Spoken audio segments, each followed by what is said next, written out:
10. Sean Dickinson. No, let it go. Oh, Saunders back into the pack. Takes Monsters. Donovan's in it. Sean English is in it. Oh my God.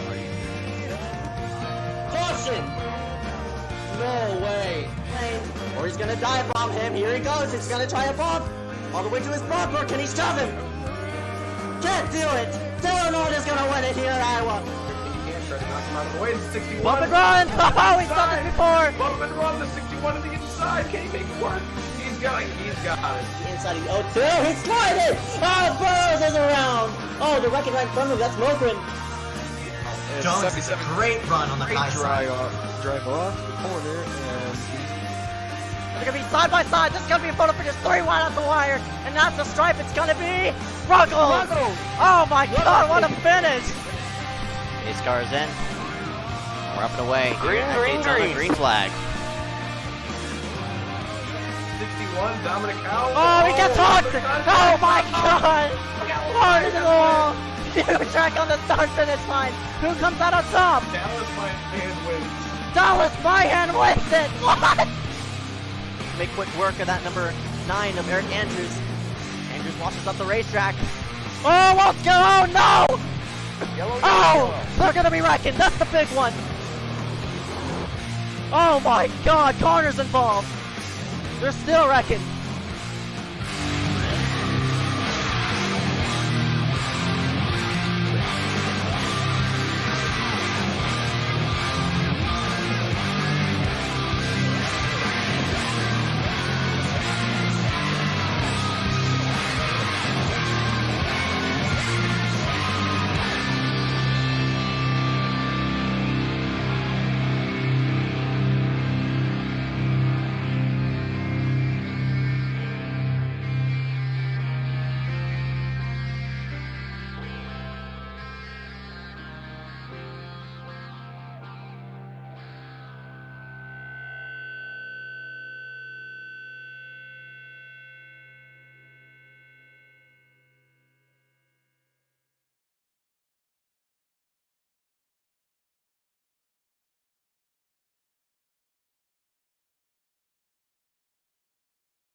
We welcome everybody here live for the iSCAR Peter Genny Graphic Design Series getting set for the Chicagoland 150. My name's Ezeckiel Reyes.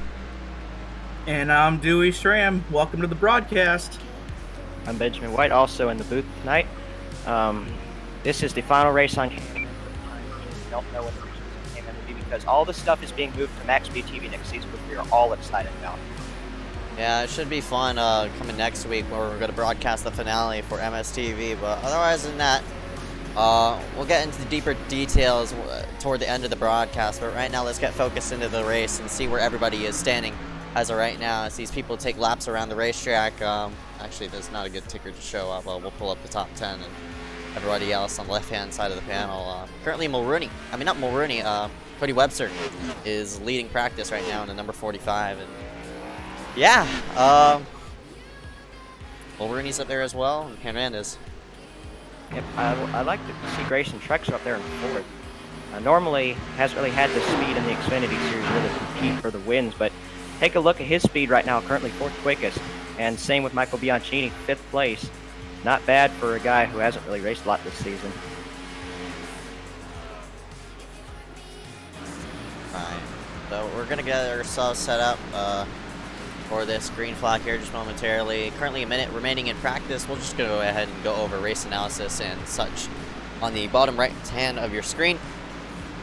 Tonight's race is going to be 100 laps. 150 miles going to be ran in total. 50 miles per hour is pit road, and field window should be every 20 to 25 laps. So we should see a 3 to 4 stop strategy. Dewey, take us in with the weather. I'm meteorologist Dewey Stram with your Chicagoland race night forecast. Your current temperature is 72 degrees with an absolutely clear sky. Humidity is just 1%. It's pretty dry out there tonight. Track temperature is pretty cool, relatively speaking, at just 75 degrees. So these drivers are going to have to find some grip here early because there's not going to be a lot of it out to start. And the winds are coming out of the south at about 5 miles per hour. And we're about ready to race now and go to qualifying, so back to you, Ezeckiel. Alright, thank you, Dewey. We're going to scoot ourselves to the side and play the national anthem. So rise up, remove our hats as we salute our nation's colors.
Welcome here back live for the iSCAR Peter Kenny Graphic Design Series Chicagoland 150. Getting set to go green. Ezeckiel Reyes, Dewey Schramm, and Benjamin White all up into the booth.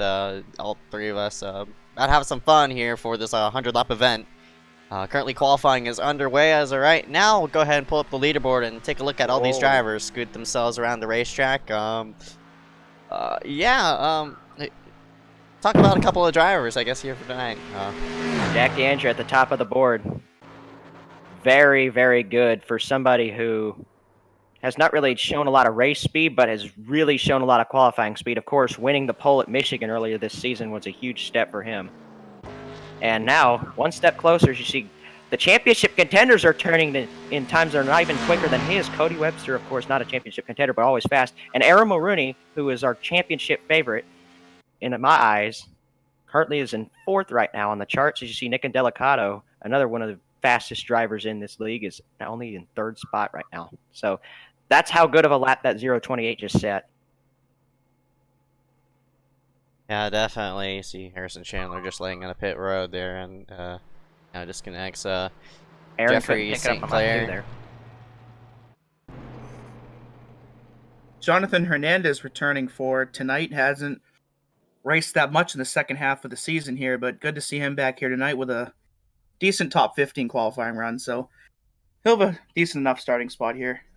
There he is right in front of your screen. Won the Atlanta race this season in the Bronze Series, but has yet to return to victory lane ever since. And I forgot what the paint scheme. I think it was a Bowman paint scheme from a couple years ago. Yep, I think it was Charlotte in 2017. Right. I think he won freaking assy. Yep, HendrickCars.com on the hood of that. Pretty solid scheme. Of course, driving number 88. A lot of relation there between Rick Hendrick and that number. And that sponsorship, too. Yeah. Hartman, 6th place. Not a bad qualifying effort for the 95. Or Mitch Hobbs. He's in the top 10 now. Or just got bumped out of the top 10, actually, but still a solid run for that 89. Still in 11th. Watching the O2 of Patterson. One of the most aggressive drivers in the league, of course. I feel like he has a great shot to win tonight because he was also super good here in Cup a couple weeks back. So O2, Josh Patterson, I feel like is going to be one of our race favorites for tonight if he can just lay down a pretty good qualifying lap here. Let's see where he'll time in here on the charts.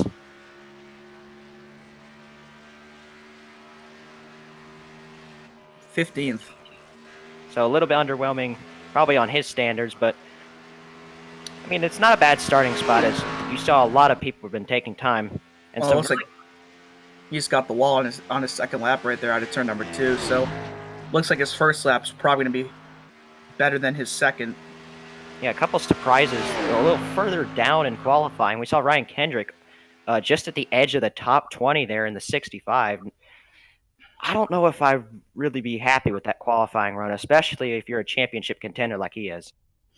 It looks like Jack D'Andrea's going to get the pole. Yeah, speaking of championship contenders and such like that, we're going to pull up our point standings here in front of your screen, of course. All 70 of these drivers listed down are all Chase drivers. Jake Sylvia in the number 78 has automatically been eliminated. Of course, he got suspended for the rest of the season because of intentional wrecking, but that means 6 drivers will have to duke it out for 4 spots, which is honestly a 2/3 chance of somebody you making it or you not. William Schmidt was barely, and I mean barely, eliminated from both the Truck Series chase and the Cup Series chase by within 5 points. So he finds himself right now 5 points under the cut line. So we'll have to see if he'll be able to sneak his way in or if his fortunes will be just the same as the other 2 series.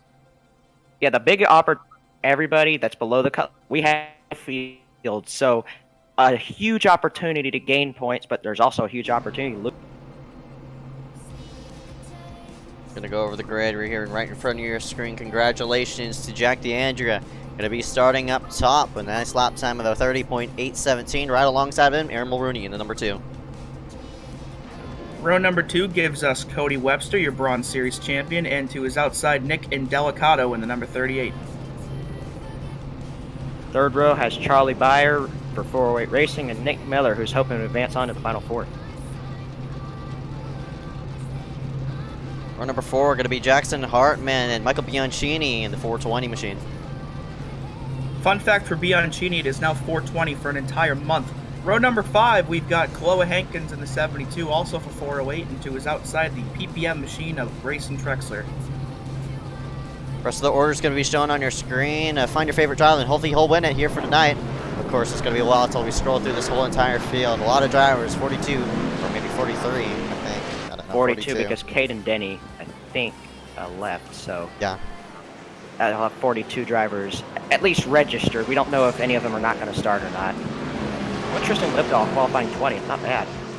Good to see Jeffrey St. Clair back as well, qualifying in that 17th spot. A little bit underwhelming qualifying for Liam Sheen, only 23rd. A lot of good drivers here in the back. See Glenn Bungeon, your Cup Talladega winner, back here in row 14. Keaton Jones qualified 30th. Wow. That's very low on the lap time chart there. Christopher Wilde, 33rd. The first one not to take time. William Schmidt didn't take time either. I wonder if he might pit road start here. Might be smart. Klein is in 40th spot. And looks like James Hill will round out our field tonight because Caden Denny is not here. A few of these guys in the back that didn't take time may not end up starting the race either. We'll have to see in the first couple laps if any of their intervals update or not. Yep. Alright, here we go, getting set for the green flag just momentarily. Glad you could join us in for this 100-lap event here for the iSCAR Peter Getty Graphics Design Series for the Chicagoland 150. My name is Ezeckiel Reyes, joined alongside Dewey Schramm and Benjamin White. We're green here at Chicagoland. D'Andrea gets a good start off of the jump there as Aaron is actually going to get hung out a little bit on the outside as you see Cody and Nick go to the inside. Cody washes right up into Aaron, right off the start right there, and off of turn 2. D'Andrea's going to get out to a couple car length lead. Yeah, Maroney looking for some redemption here at Chicagoland as he crashed out hard in the Cup race here a few weeks back and got eliminated from that chase as a result. So Aaron definitely hoping for a good finish tonight and to catapult himself into the Final 4. Yep, bad memories for that 2 car. As you see, these guys are already getting tight. You can see how tight the 2 car was just by running that middle to outside lane. Looks like he'll file back in though. In the 5th spot, right in front of Charlie Byer. You see side by side behind, that is Jackson Hartman and Michael Bianchini battling for the 7th spot in the 3. All these drivers trying to follow into a line and get into a pace as they scoot themselves around this 1.5-mile tri-oval. We look back here around the 15th spot around Kiloa Hankins. I think that's the number 92, Connor Brandon. Yes, it is. They're looking 3 wide as Patterson is nearly about to get clipped by that car right behind. That would be Mitch Hobbs in the number 83, who's had to check up real hard into the corner. Nearly ran into the backside of the O2, but right now trying to get into a pace. Currently running in 14th as of right now. Yeah, there's a moves that some people would make at the end of the race do not need to be made early right now, and looks like these guys are being relatively calm out there, so that's good to see. As you see, Cody Webster's tracking down DeAndre for the lead, trying to go the inside off 4, but DeAndre's going to take away his line, and he's going to continue to lead into turn number 1. Yeah, I'm curious to see how fast Keaton Jones is in this first part of the races. He started 30th, he's already up to 26th here in this first couple laps, but with him below the cut line, he needs to make his way up to the front faster. He might find himself on the outside looking in here tonight. Yep, already made up a couple spots though. Started 30th, currently 26th, but that traffic ahead of you is going to be mired. As you see, a car is sideways up there. That's Jeffrey St. Clair, I believe, in the 193, who got a little out of shape, but good save. Held on to it. See, everybody's going to go by him here. He's just giving way on the outside right now. He knows the right thing to do early in this race. Even if you have an issue, just get out of the way. You got a bunch of time to go. It's not over for you. Up front here, Webster coming up on the high side, looking to get past DeAndrea, who won the pole here for tonight. To the line, I believe Webster's going to get him here, but we'll have to see. That's close. That was really close, yeah. But we'll have to see. 5 1,000ths of a second. So DeAndrea actually did end up leading that lap, just barely. Well, Ryan Kwan hit the grass and nearly spun around, and that number 28, a great save to keep it back on the racetrack. But that number 28 might have lost a couple positions, sliding backwards right now. But they're side by side, luckily right behind as one car gets real high. Oh no! Yellow flag right out. Delgado turn him around. The caution's out for the first time tonight. We have crash. We're still piling in. Watch out, guys. We're having ARCA brakes going into this crash. A couple other cars went around. I don't know who they were. Looks like saw a PPM car involved. That's the 40 Eli O'Quinn around. Oh man. Hopefully a chase driver didn't get involved in that. We really couldn't tell some of the guys that did get involved. So the replay is going to show a lot here. Get an overhead shot of what happened as they worked themselves into, looks like 3 and 4, and looks like comes down on the line there. Yeah, Ryan slid up because he clipped the apron, and 38 was just trying to slide into a hole, and you see all that contact. Yeah, you're right about a PPM car. I just can't tell which one that was. Yeah, because there's so many of them out there. It looks like maybe Glenn was the car. Yeah, that might have been Glenn Bundren. Joe Berge gets through Whoa. that. 83, wow, nice move. Yeah, you have to get it on board from that. That is an amazing avoidance move right there. Talking about thread the needle, wow. He's blinking as we try to go to his onboard, but I don't think he can blink through this one. Watch this. Whoa. Right through that. Just makes a couple of evasive maneuvers and is able to get through that. As we see the whole field pretty much. Looks like a couple of maybe 2-tire calls on the track. You see Bianchini and Patterson have exited the pits early, but actually I don't know if any of them stopped. Just looking at the pit time, it doesn't really look like Patterson stopped there. Whoa, DeAndrea really slid the tires out of his pit stall right there, and he actually lost 3 or 4 spots on that cycle. I believe Mulrooney and Webster both beat him off the pit lane. Now, if I'm anybody on this restart, especially a playoff driver, I'm hoping that I'm going to be on the inside line. Early in the race, it showed that the inside line is definitely going to be the preferred group here, especially with the surface model being a little bit whack. A common talking point among the broadcasters here is that dang surface model. Yeah, SMH. SMH. If only. If only. Yep, it looks like guys. Yeah, it looks like Michael just let a lap and then brought her down. Yeah, looks like Matthew Klein staying out on this restart. Yeah, neither of those guys, the 420 or the 02, ended up making a pit stop. So I'm guessing they just drove by their box. They couldn't see it. Of course, with everybody in the pits, it's going to be hard to really judge because the view is so obstructed, especially with all those cars in the way. So these guys will make their pit stops. Not a very good break for them right now. Still a long way to go, though. We got 91 laps still remaining, so not all hope is lost yet. Yeah, if that happened to a chase driver, though, they'd be in a huge hole that they had to dig out of. Let's get a chase driver update right now as we scroll ourselves through as currently Matthew Klein leading his first lap, so the night's race. We'll go through in points order. Someone just where hit the wall. everybody is. Yeah, I saw that. Yeah, I do not know who that's. Connor. Connor. What's Just he being an doing? absolute gag in the background, and you see here, we'll go through. We'll start around with looks like Aaron Mulrooney, currently 6th. Started himself in 2nd. Has fell back at least 4 spots of where you started. Who was it on? Who's the one out of 3? It's Delicado. Okay. But anyway, There's your in-race official, Nick Miller, clarifying some stuff. Yes. Mulrooney is sitting in 6th, excuse me. We'll go back to Ryan Kendrick in the 65. P17 for him as of right now. Waiting for him to cross the wire as he gets himself set up. But looks like Connor is going to disconnect actually, so he falls out of the What if he had a wheel leaderboard. issue or something? That was kind of weird. I don't know. Because he just kept hitting the wall over and over and over again. That was pretty bizarre. I think he was doing that on purpose. He's just like, I'm out. You see, the pace car lights are off, so we're going to be going this time.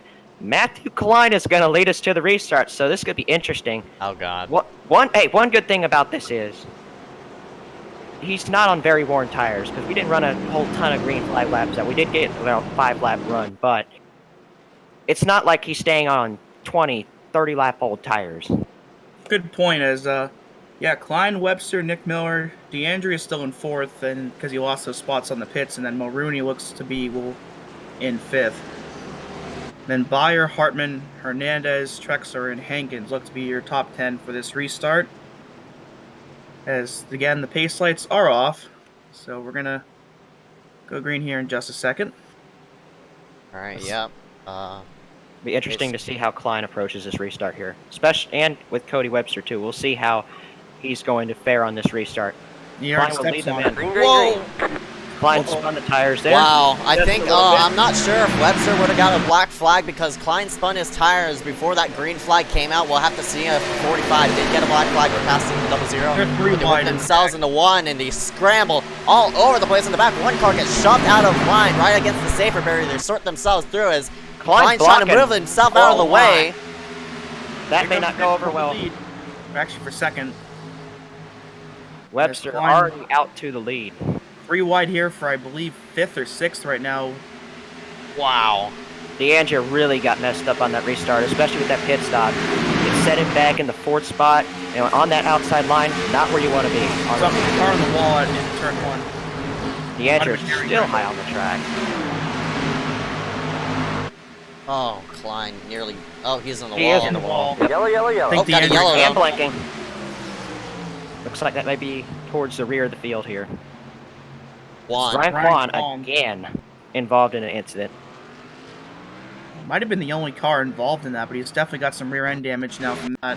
D Mantova, also one of the cars involved. You see him just for a second there, was spinning around. Looks like, that's a hard one to judge. Looks like Demanova came down, but at the same time, nice save by the yeah, Bianchini piled in it, but that was a nice save by the 020. Yeah, the 020 seemed like he came down, but at the same time, it looked like Youngman just a tiny bit up. I can call that a racing. That was official there because, watch, Youngman does come up a little bit, but Shane is also coming down at the same time. So they just converge into one another, and incident happens behind. Yeah, it looks like Ryan Kwan had it sufficiently slowed down. I think Michael Bianchini got in the back, but sent him around. The person who got the most amount of damage on that, watch Michael Bianchini in the 420. He gets pinballed in and out. As you see the jam up right in front, runs into the front. Oh, St. Clair got him. It looks He's like missing both the rear and front end. Yikes. Second caution right now, and it looks like these guys won't really opt for any pit stops here. Yeah, only about 2 or 3 laps on those tires. No real need to, I guess, pit. But some guys in the back I would expect might come down with nothing to really lose now. Yeah, and for the guys on that first pit stop, some of that might have had to do with maybe strategy later in the race, getting that number right so that you can get like each of your laps that you're going to pit correct so that you can make it to the end in case there's a green flag run. Take a look at where all these people sit. The last time they pit, looks like Matthew Klein has hit pit road after he stayed out. New panel right here on the bottom right. Of course, most laps led Currently Klein has led 2, Jack DeAndrea led 5, and now your current leader, that number 45, Cody Webster, has led 6 out of the 14 laps that have been ran. But we'll have a mirror full of that number 9, and Nick Miller, who had a shotgun to the apron, or just about to the apron of the racetrack, trying to get around that number 00, Matthew Klein. Some very aggressive racing here for this first beginning portion of tonight's race. Yeah, and if he would have kept blocking him instead of giving him room on the entry of 3, I felt like he would have gotten turned. But of course, Klein made the right decision there to move up the track and give way there. But another thing I want to say, great to see Cody Webster back up front. He's had a ton of bad luck ever since the second half of the season started after his championship. It just seemed like bad luck everywhere he went. But right now, in the first position, right now in the lead, leading more laps. It's not going, couldn't go any better for Cody right now.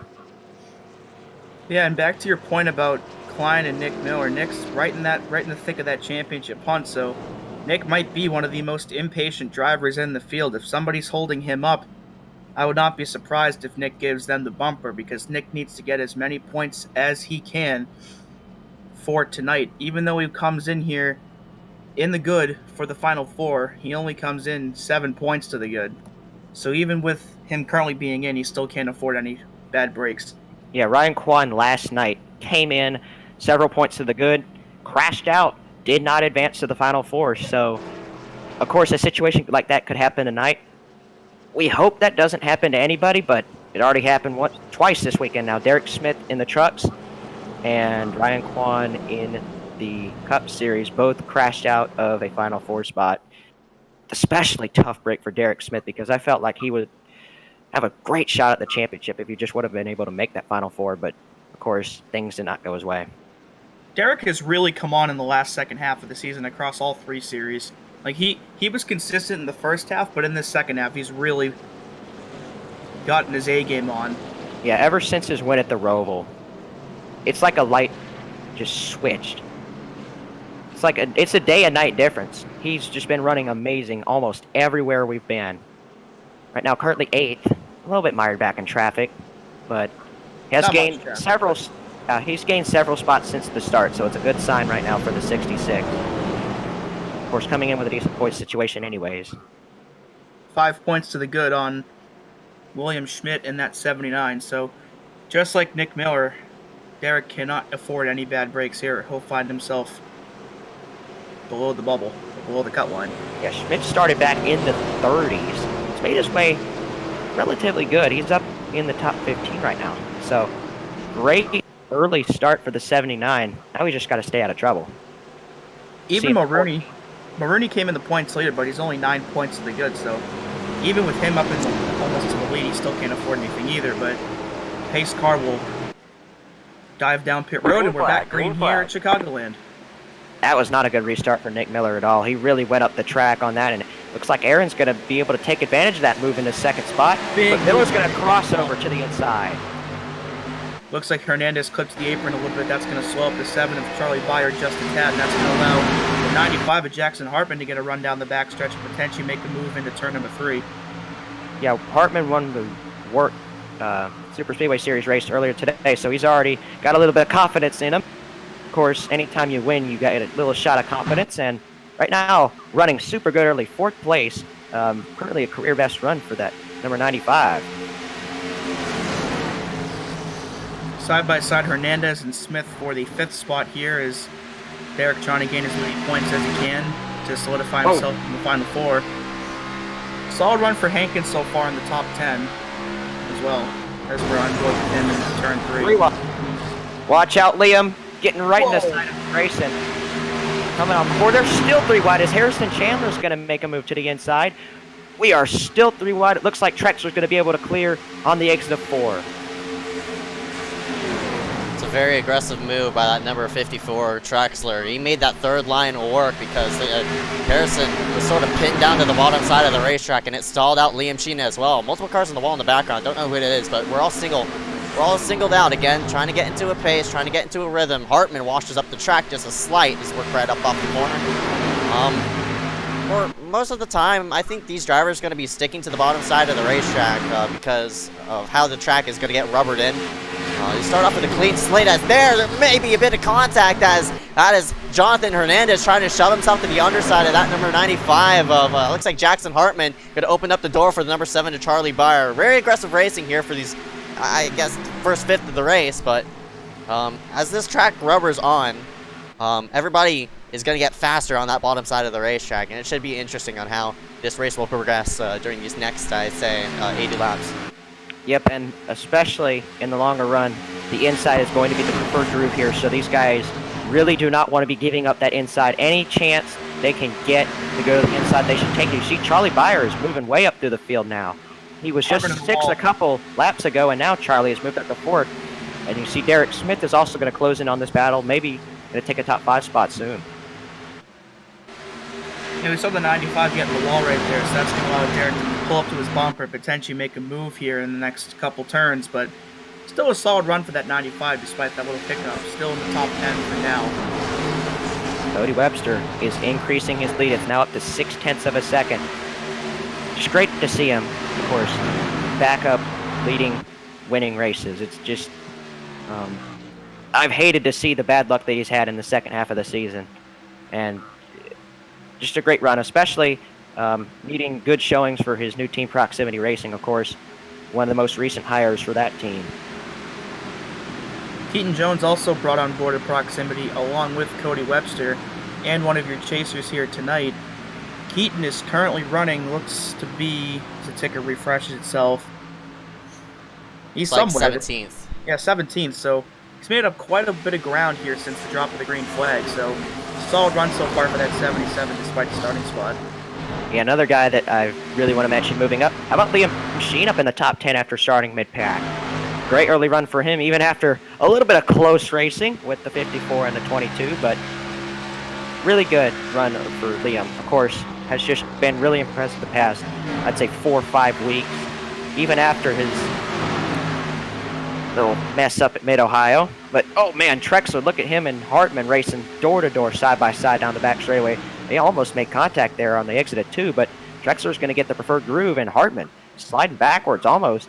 Going to be maybe falling outside the top 10 soon. Yeah, Hartman and Trexler had a run-in last week. I believe it was in the Grand National race at Phoenix, as those two were beating and banging, especially under caution. So those two definitely with some recent history, so good to see them racing cleanly and not doing more of that here tonight.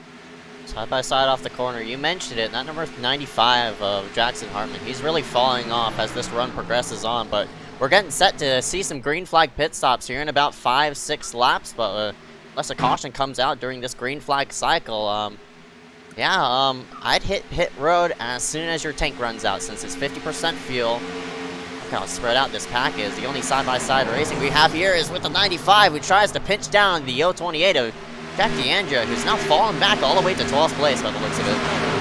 Yeah, some of that has to do with a bad restart off of a pit stop, but also just really hasn't had the long-run speed that we would have expected from a guy like a pole sitter. But, of course, Nick Miller calls him a hot lapper.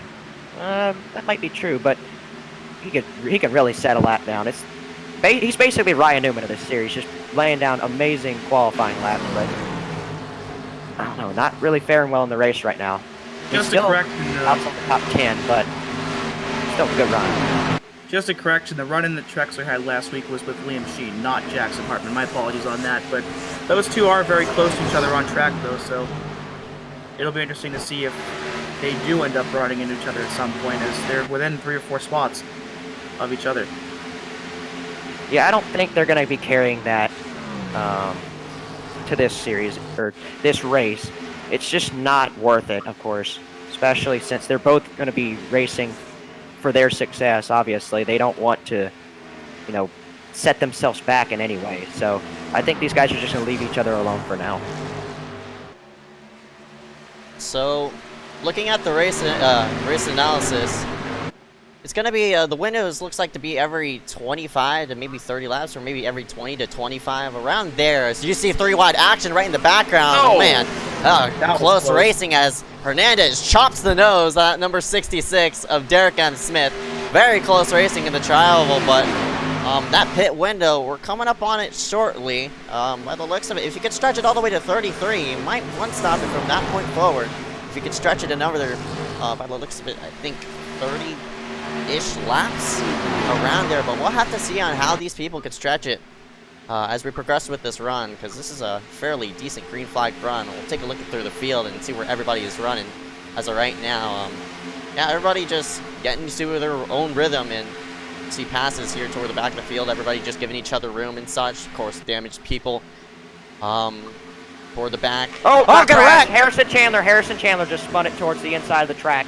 He's going to hit the wall on the inside. No caution. And that's a tough break for a driver who was really excited coming into this race. Crashes out of 9th place. Running 9th at the time. Let's see what happened. Looks like maybe contact with Grayson here off a 2. Looks to be the culprit here. Did he get the wall? He did. Grayson Chandler had nowhere to go. Grayson was trying to save it, and Chandler just get pushed down the track, and unfortunately spins it towards the inside wall.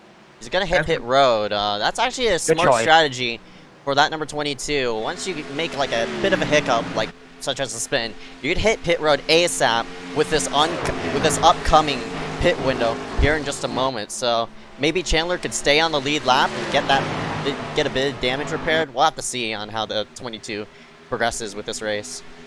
Impressive move up the field for Kealoha Hankins. How about him in the 6th position? Really good early run for him. Yeah, picked up a couple spots with that incident with Chandler there. He was, I believe, 8th or 9th prior to that. So solid run for him despite his misfortunes earlier this weekend with him being eliminated last night. But solid run for him so far in this first third of the race. William Schmidt, too, of course. He needs to do what he has to do to get in this Final Four. Running 10th right now. You see some guys that are outside of the top 10 right now that are in the playoffs. Ryan Kendrick, one of them, currently running in the 17th spot. Really relatively struggling out here right now. So we'll have to see if Kendrick can even advance. Yeah, Kendrick came in tied for 2nd with Nick Miller with 3,019 points, just 7 up on William for that final spot.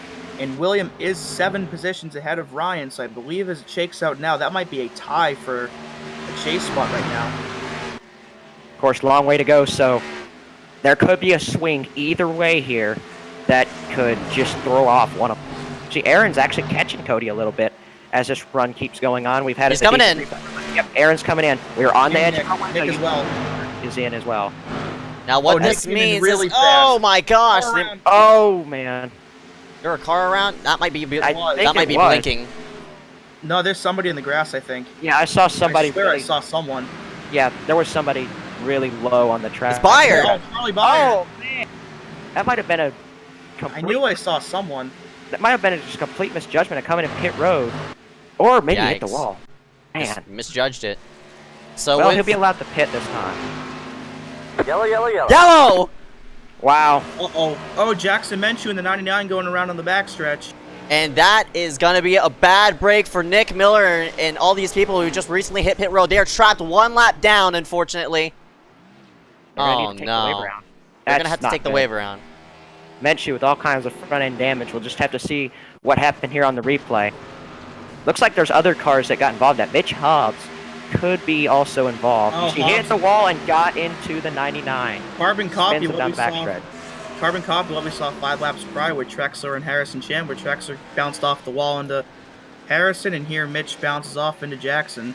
But this time, brings out a caution, and that is not what some of these leaders wanted to see, especially Aaron Mulrooney and Nick Miller. We're going to have to see how the positions shake out here because, as Zeke said, they're probably going to be 1 lap down, but it looks like they're going to be able to take this wave around, get back on the lead lap. So not all hope is lost, but just not a good break. Yeah, despite being able to take the wave around, I believe they're still going to be able to have to start in the rear of the field. That's correct. So they're still going to have their work cut out for them here on this restart, and if we have a little string of cautions here, they might be trapped there for a while. Yeah, and especially being back there, you don't want to get caught up in one of those incidents. Like, that is just scary right now if you're Aaron or Nick, especially the bad luck that Nick Miller has had in these playoffs, especially in the round of 7, just getting torn up in the Cup Series chase race at Indianapolis, and then could not finish the job at Phoenix in the Cup race. And of course, the incidents in the Truck Series, just a string of bad luck for Nick in the round of 7. Let's see if he can be able to advance into the Final Four, get at least one shot at an iSCAR championship. Yeah, I mentioned earlier in the, I think it was the pre-race, that Maroney ended up crashing out of the Cup race here a few weeks ago and got himself out of the Cup chase, but he was mid-pack when that happened, so Aaron finds himself yet again mid-pack at Chicagoland in the early part of the race, so hopefully he doesn't end up facing the same fate as he did the last time iSCAR came here.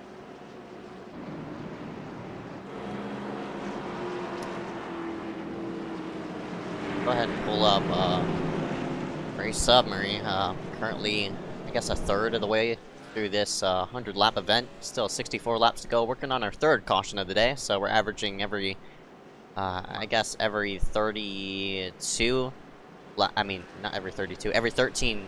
No, what the heck am I saying? Every 12 laps, we'll get at least one caution. Hopefully it's not that frequent, but right, 2 early cautions bringing it out, but of course this long run bringing us close to a fuel window, but unfortunately that yellow came out. we got to get ourselves some Larry Mack trends. Save those for the end of the race. Oh boy. Hey, he was pretty spot on earlier today in the, if anyone watched the... Yes, sir. We got a car doing burnouts in turn 3. There's a car smoking the tires in 3. I don't know who that was. Could be someone messing around, but who knows.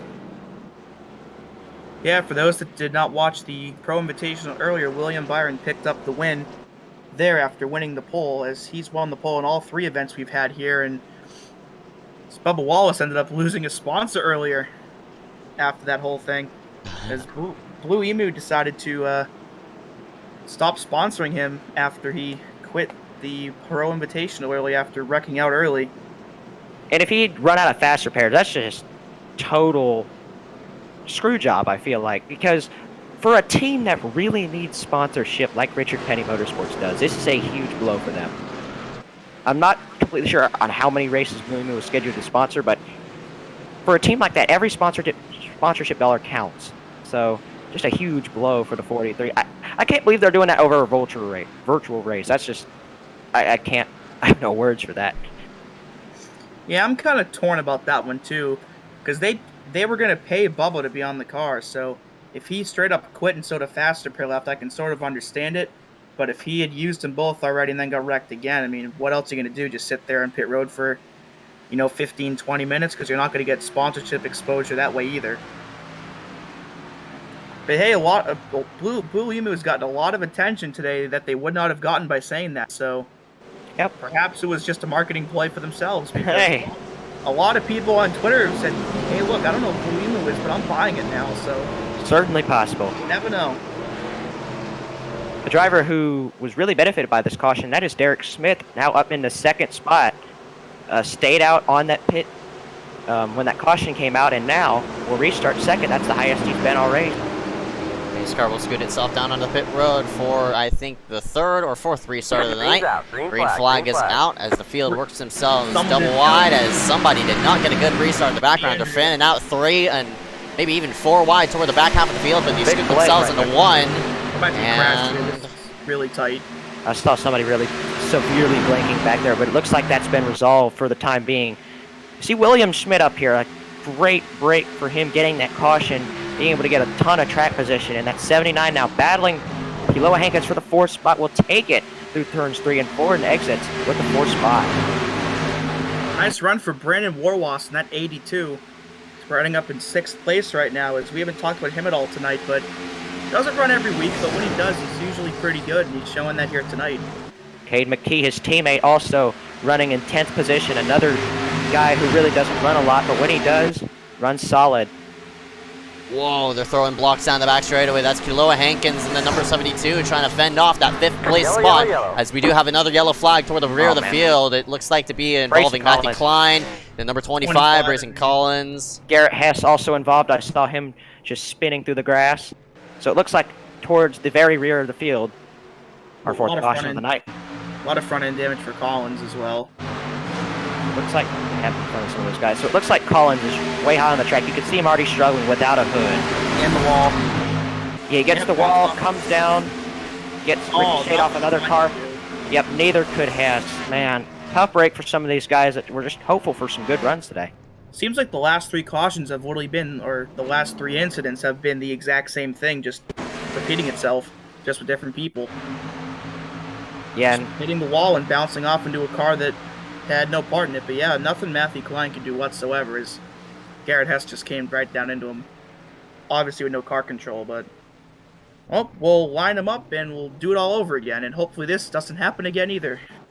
Yeah, we don't want to see that replicated, especially with the chase driver. So we'll just have to see how these chase drivers are going to position themselves, especially Nick and Aaron, of course, catching that terrible break with that caution. So, I mean, plenty of time to go. They can definitely recover, but as of now, not in a good spot. Pit road's open as people, looks like around the 20th spot, scoot themselves on in and service their machines. We'll look up to Cody Webster and that number 45 as that dude's taking a... Oh, that's Charlie Byer just squeaking himself through. Taking the wave around, and that's a... Is he in the chase? No, he's not. Nope. He did make the Truck Series Final Four, though, which is just huge for him. His rookie season.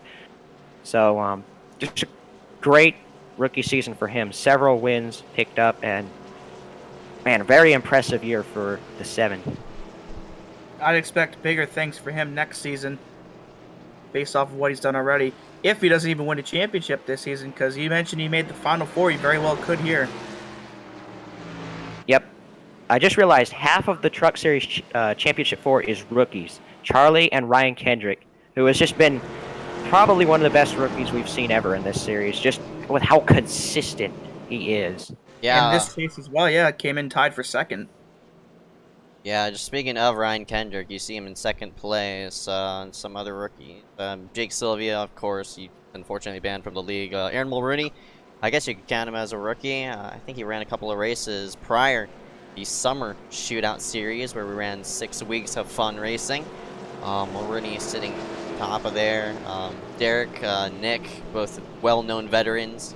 William, he too, a well-known veteran. Keaton, I think this is his first time running full-time in iSCAR, but he's ran multiple races before. So yeah, people with various experience. Yeah. What are you looking for? Yeah, I think of Keaton as more as one of our longest veterans, but of course, another person I just want to give a shout out to, Michael DiMaggio. He's been around here a long time, and his Truck Series Championship 4 Hope's still alive. I would love to see him win it. Would be just great to see him do successful in the Truck Series chase. But of course, that's coming up on Friday, and we'll just have to see who comes out with that championship. But right now, we got a chase to decide here at Chicagoland. 3 people are going to be eliminated. We know one of them is going to be Jake Sylvia, of course, banned.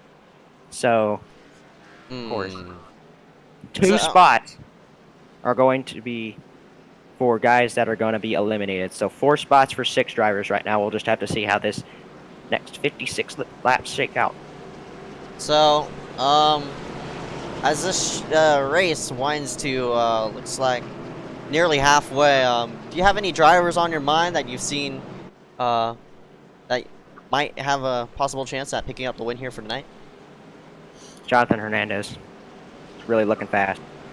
I'd keep an eye on Brandon Warwas in that 82. Kilo Hankins also with a really good early run. Feel like if he can catch a couple breaks, go his way, he could really be a player at the end here. So several different guys that are not in the chase can be heavy hitters here in the race. Of course, one of those being Cody Webster, who is no longer in the chase, of course, got eliminated in the round of 13.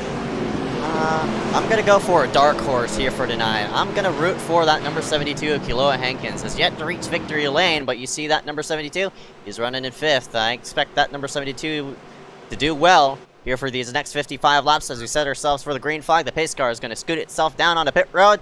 I think the 45 of Cody Webster electing the high side for the restart. We'll have to see on how it plays out for him. He gets the jump, but we'll see if Derek can sneak the nose to the inside. Can't.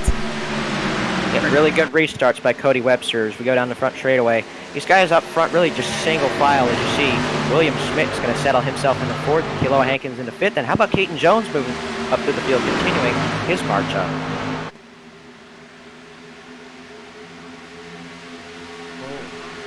Yeah, Keaton started in 30th tonight, and he's now almost in the top 5. So Keaton with a really, really good run here tonight and picking up a lot of valuable points to potentially get himself into the Final Four. So hopefully for Keaton he stays right where he is, if not gains a few more spots. Yep, it's not about where you qualify, it's where you finish, especially for these chase drivers who need every point possible. Whoa, Harry Grindaway in trouble. He's going to get almost turned by Zach Andrews or save it. A big stack of 4 wide. 4 wide. Tristan. 5 wide. What are you doing? Demanova's really loose. It'll get turned. Oh! A big crash. Kendrick's involved. Ryan Kendrick involved. That might end his chase. Oh, that's terrible. 5 wide goes wrong. Demanova gets turned in front of traffic. Several cars just pile in. Ryan Kendrick, a tough break. His hood is gone. My goodness. So may his championship hope be. Unreal. We'll take a look at it again. They started stacking up right off of 2 as Harry Grindle got turned. He saved the car, but unfortunately everybody started to fan out and give each other, try to go for whatever the hell they could down the backstretch. Of course, you can't really jam on the brakes or else you're going to cause a bigger wreck. And you see, well, it's off the screen. Harry sort of shoved there 4 wide and looks like Shane just runs. That got hooked as well. Wow. Nothing that Kendrick could do at all. Kendrick comes in late on that and just, I cannot believe that. That's just a tough break for a driver who's been so consistent throughout the season. Yeah, I think Demantova was attempting to take it 5 wide and then thought better of it, but it almost looks like from that it almost looks like he got bumper grabbed off the 70 or something, because his car just bounced a little bit and then he got hooked by Youngman. I'm not sure what happened there. I feel like he was trying to back out and he was just trying to correct. You see, he backs out, he hits Grindle, and then gets turned by Youngman. Young can't slow down. Scott Yost involved as well. Tough break for the 85. Whoa. Peter Kenny also has to go up to the wall to avoid that. Also, Josh Patterson had to get in the wall to avoid that, so maybe a couple incident points there, but necessary to keep themselves from completely crashing out. As you see, these guys are going to be in for pit stop. Yeah, unfortunately here we might end up with 5 drivers for 4 spots, as this is probably going to be a lengthy repair period here for Ryan Kendrick, already 30 seconds on pit road, so Kendrick's going to unfortunately have to rely on maybe some other chasers having some problems for him to move on, but as of right now, looks like he's going to be on the outside looking in. The man who came in as the points leader with a, by the looks of it, I don't know how big that gap was. He was tied for second with Nick Miller. Oh, not points leader. Aaron was points leader, but yeah, tied with second. And that's not, honestly. I mean, with the He's amount going to need of a lot of help. Right. With the amount of people in the field already, and with Keaton and William and Derek all in the top 10, Kendrick's going to lose a lot of points really fast. Yeah, he's going to need more help. He's going to need more of the guys that are above the cut line with him to probably crash out, but it doesn't look like he loses a ton of time on the pits. Probably a lap or so, but it's just a terrible break for the 65. He's going to be down a lot of RPMs, and that's not what we wanted to see. We did not want to see somebody's chase end like that. Of course, same thing happened to Arrow Maroney in the Cup Series chase, and now it's being replayed all over again, but this time with Ryan Kendrick. It's unfortunate for Scott Yost, too, who ended up getting into Demantova after he spun around. He was coming off a 3rd place finish in the Super Late Model race up in New Hampshire back on Wednesday night. Was having a decent run, about mid-teens here tonight, but hopefully that doesn't hinder him too much, but definitely some front-end damage from that. Yep, and he's sponsoring the Late Model Tour next summer season, which is coming up on MaxSpeed TV, so of course we're going to turn our attention towards that after this race is over, but Scott Yost doing a nice thing here, sponsoring the upcoming summer series. Yeah, major props to Scott Yost for that. he invited some people from his other leagues. So, of course, benefiting our league in several ways. So thank you, Scott, for that. Ourselves set up for looks like 1 to green this time by as the field crosses a start-finish line. Cody Webster. We're gonna scroll through the top 10 real quick. Cody Webster currently up front. He looks like he's gonna elect the inside lane for the restart. Right alongside of him, the number 66, Derek M. Smith. Started himself all the way back in 14th. Has made up a lot of ground. We'll have to see on how he does. You see Liam Sheen there, rounding out the second row alongside. Looks like the number 79, William Schmidt. Looks like trading places. With that third row, looks to be a bit of teammates. The number 27 and number 82 of Brandon Warwas and Cade McKee. Also, Tristan Livedall also having a nice show up here inside this top 10 area. And that number 36, right alongside of him, Jack DeAndrea. Of course, he won the pole, but has yet to regain the throne. The number 95 of Jackson Hartman has fell through. He fell outside the top 10. Has back inside of it. And, of course, James, the one who just recently turned on accident, Shane DeMantova up the track and involving your chaser, that number 65 of Ryan Kendrick.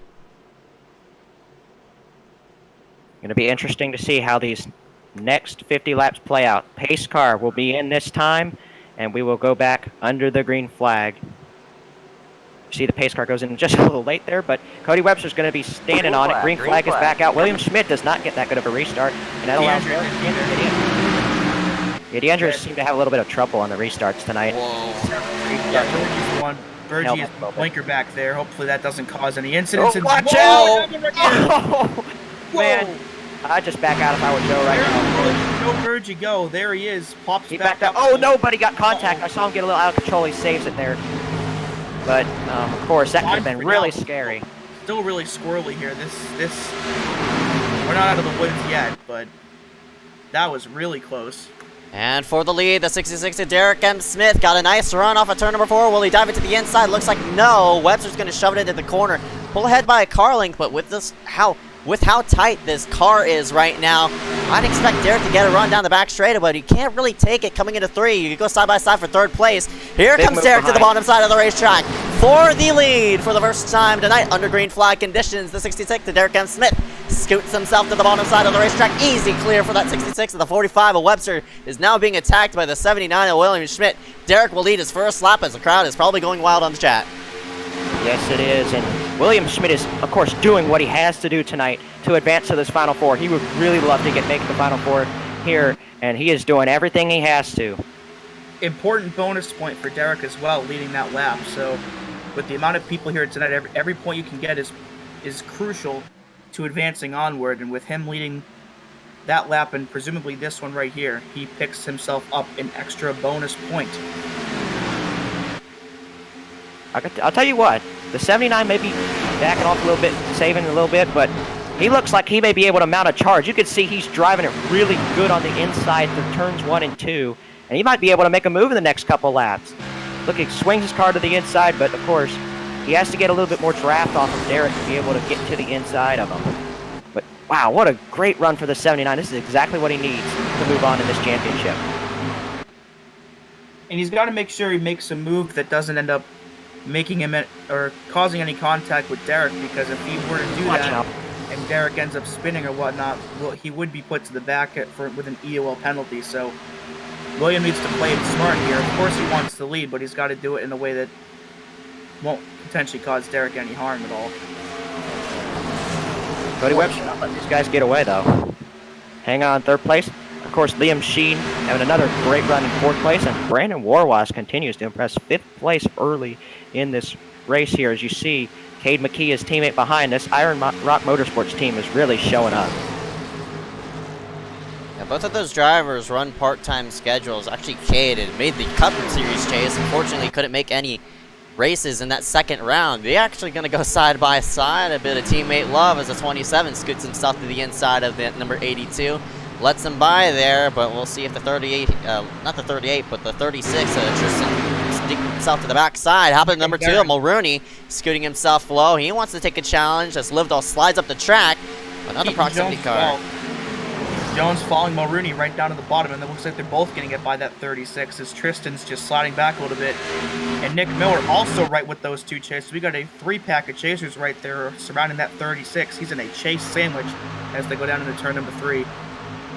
Yeah, Aaron and Miller are doing a pretty good job of recovering from that early misfortune with the pit stop cycle caution. And Miller is a little bit more trapped in traffic than some of these other chasers, but of course, he knows how to work his way back up to the field. As you see William Smith kind of backing off of Derek Smith a little bit, so Derek right now up in the lead, running well, and doing exactly what he needs to do to make this Final Four. William clipped the apron a bit in 1 and 2, lost a lot of momentum, and he's now starting to push the car a bit like Webster is. The deeper you are into the corner, the more you're wearing out that right front, the more you're not going to turn on the center of the corner. So William needs to start managing his tires like Derek is, hence why Derek is starting to pull away here just a bit more. But a bit of interesting note to take in. I don't know if we're coming up on pit stops soon. We'll probably see it in about, I guess, 10 or so laps, but some of these people who pitted the last caution, that number 70. Oh, no, we have to do it. Never mind that. Caution's out. Yeah, they're probably all going to pit now. That's Fernandez in trouble. Yeah, that 88 looks to be a bit out of shape here. Whoa! Patterson went flying past him. Wow. So we'll have to see what happened here. Patterson's no lift mentality continues under cautions, too. Oh. Lift all gets right to the back of him there. Spins him around, brings out the caution. Good save by Hernandez to not, well, he spins it around. But he doesn't hit anything, so that's good for his efforts here. But 88, bring out another caution tonight. Yeah, unfortunate for that 88. He was having a pretty solid run here tonight. And also unfortunate for Tristan, because if I had to guess, he might end up getting an EOL penalty for that as well. Right. So Tristan's solid top 10 run looks to be at least briefly on hold here. Yep, Hernandez was running 11th at the time, Livedall 12th, so unfortunate break for both of those guys. Of course, Livedall having what I would say is his best showing in iSCAR thus far. Could be put on hold a little bit there. As these guys are coming in for pit stops, I really expect them to make the pit stop, of course, nearing the end of the window to make it on gas. One car staying out here, one of the PPM machines. So they could be a lap. Yeah, they could be a lap down though, so the pits would be closed for them anyways. But of course, those guys really do want to get the wave around and make sure that they can, be on the lead lap, or if they're not just one lap down, if they're several laps down, get at least a couple of those laps back. It'll be interesting to see if there's any strategy calls here, if anybody decides to take 2 tires rather than 4 and give. There's one of them right there. Cody Webster, and a guy who can afford to someone make spun. Let's take a look. That's Peter Kenny in the 42 who went for a loop there on pit exit. Wow, I'm fairly surprised that number 45 of Cody Webster elected on for 2 tires rather than 4. I mean, you're still running upside that top 5. Still 33 laps to go.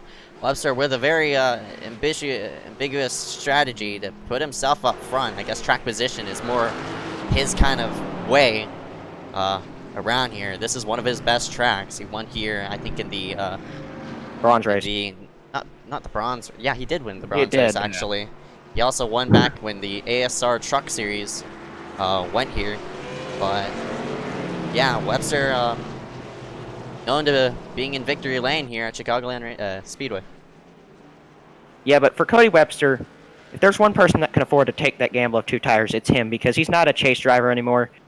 He can afford to make a call that could maybe win him the race, but of course, we're going to have to make a pit stop at least one more time. Of course, they probably won't be able to make it to the end on gas.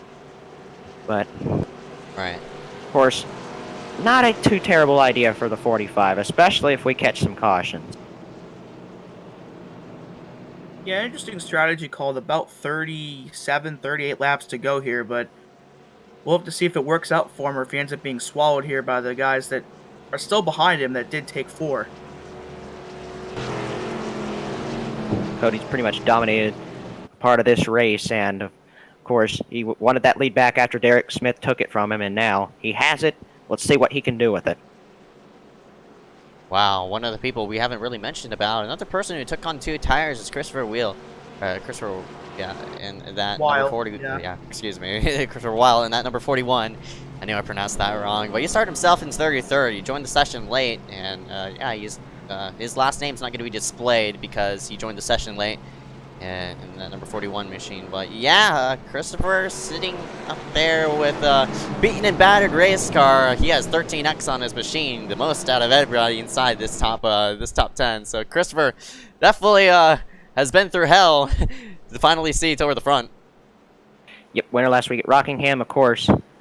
A pit call got him that win, so we'll have to see if a pit call can get anybody in this field a win, and maybe anybody in this field a spot in the Final Four, of course. If it comes down to a late race caution, we're definitely going to see several different pit strategies. So, of course, we don't want to see a late race caution. We want to see these things play out to the end, of course, but if it does come down to that, watch out on pit road. Well, that's interesting. This commentator screen, you got a number on there. Yeah, you were mentioning about it. Those are race picks. Oh, yeah. Every race scenario is interesting in its own way.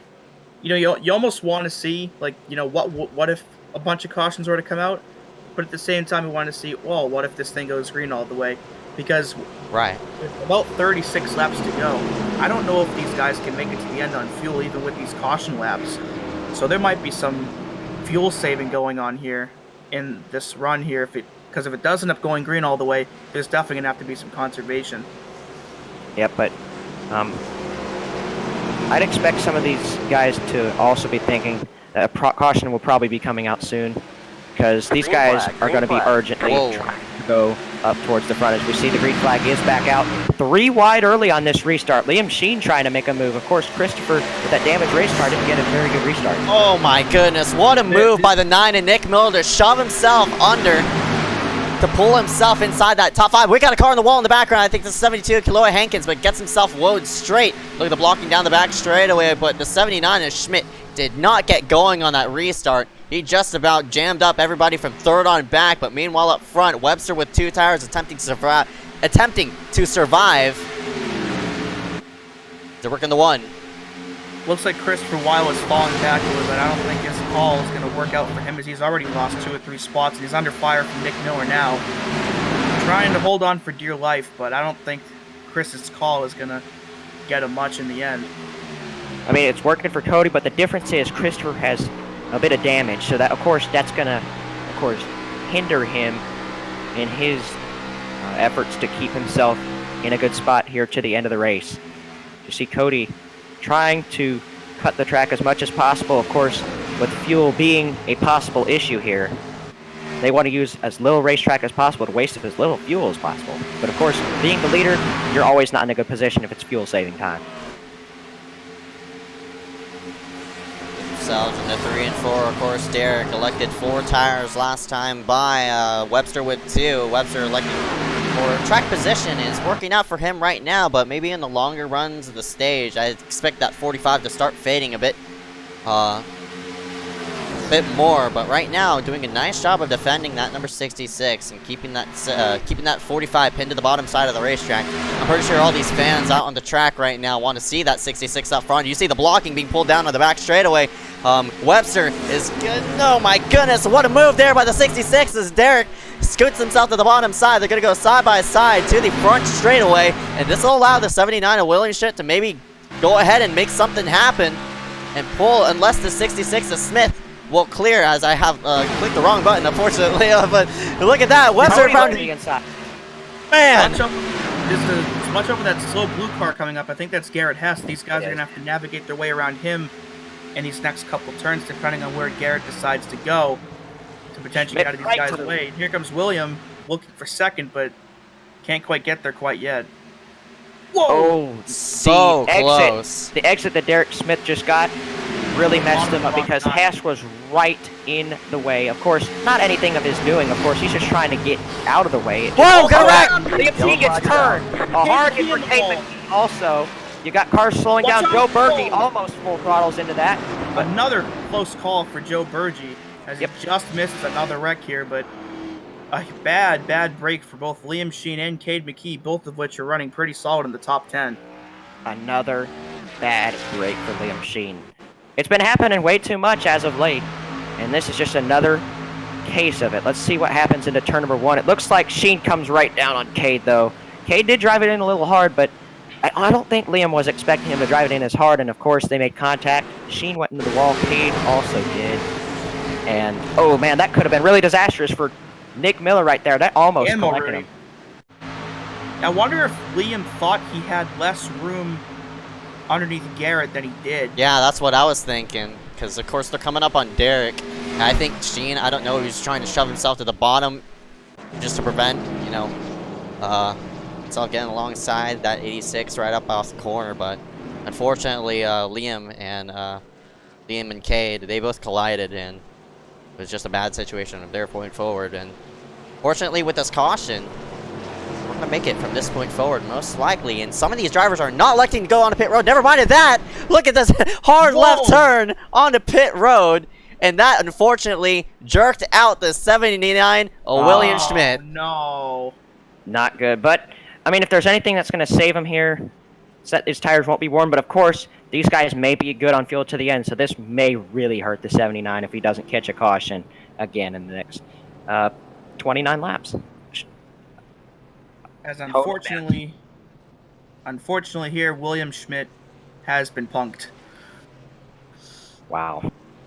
Looks like Webster's Or gonna be two-tire first calls. Wow, lots of two-tire calls with this one. Yeah, I bet you Webster probably took the 2 tires he didn't take last time. We're 4 wide off of pit road. Of course, with not really people Mulroney actually making got contact in the pits, of course, because they're all getting out of their boxes. The 4 wide can work, so not really an issue there, but really close out of the pit lane. We'll see where these guys will line up for the restart.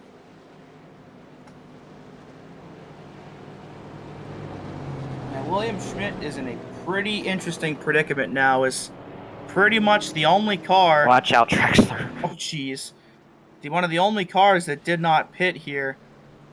And I don't think William can make it on fuel either. I'd stay out. He's got to at least make the best William of his can make situation as possible. Wow, there's a couple of people who actually stayed out with him.